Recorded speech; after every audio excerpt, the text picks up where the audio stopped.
आऊज़ुबिल्लाहिस्समीअल-अलीम बिस्मिल्लाहिर्रहमानिर्रहीम। अज़ीज़ान मोहतरम बिरादर इस्लामी, नंगा होकर कौन सी इबादत होती है, ये फरमान है जनाब मोहतरम अल्लामा मौलाना जवाद नकवी साहब का।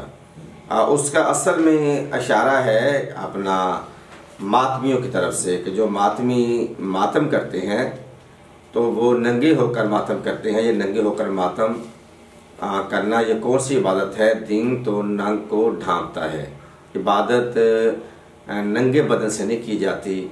तो अज़ीज़ान मतलब इससे पहले भी मैंने आप साहिबान के सामने एक वीडियो क्लिप दिया था जिसमें हमारे आयतुल्लाह उज़्मा मोहम्मद तकी तबा तबाई नंगे जिस्म यानी कि कमीज़ उतार के मातमियों के हल्के में मातम कर रहे हैं आयतुल्लाह उज़्मा।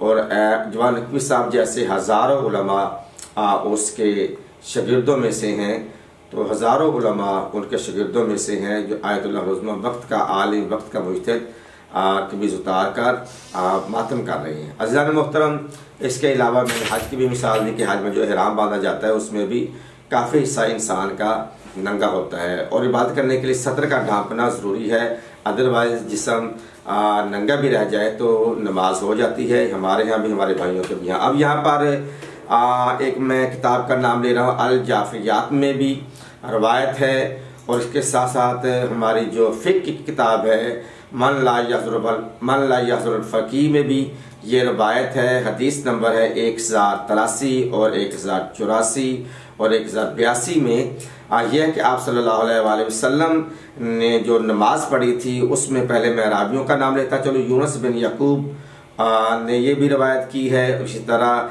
अली बिन जाफ़र जो भाई हैं, मूसा बिन जाफ़र यानी मूसा काज़िम अलैहिस्सलाम के जो भाई हैं वो भी, और इनके अलावा और भी बहुत सारे रावियान, उबई अब्दुल्ला भी इसके रावी हैं। उन्होंने ये रवायत कर रहे हैं मन ला यहज़ुरुल फ़क़ीह में कि आप सल्लल्लाहु अलैहि वसल्लम ने एक तहमद बांधी थी, जिस पर टांग पे तहमद बांधने के बाद उसका एक कोना, उसका एक से उर्दू में पल्ला कहा जाएगा, वो उठा के अपने एक शाने पे डाल दी। यानी एक शाना उस चादर से ढांप लिया गया और दूसरा शाना नंगा रह गया।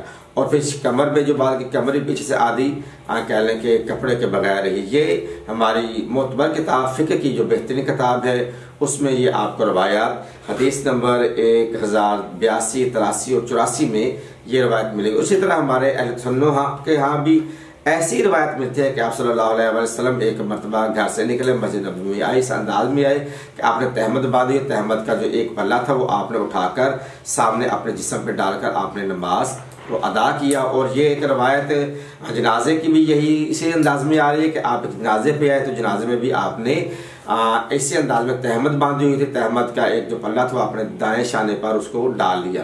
तो अज़ीज़ान मोहतरम, यह रसूल की सीरत से मिलता है।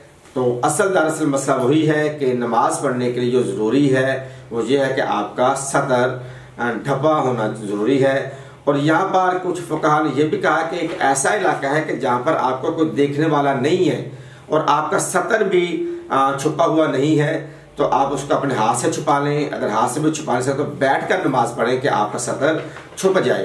तो ये तो दीन में बहुत सारी कंसेशन है, रियायतें हैं। तो ये रवायात को बयान कर दिया जाना बगैर किसी दलील के, तो ये बात मौजूद रही नहीं है जो कि शियान मोहम्मद आले मोहम्मद के लिए फ़ायदेमंद नहीं है। इसमें अहले शीयत में इंतशार बढ़ता है, शीयत में फ़िरकाबाजी आ जाती है। तो आप वो बातें किया करें जो शियों को आपस में जोड़ने के काम आए, गैरों को उससे फ़ायदा उठाने की हिम्मत न हो। अस्सलामु अलैकुम व रहमतुल्लाहि व बरकातुहू।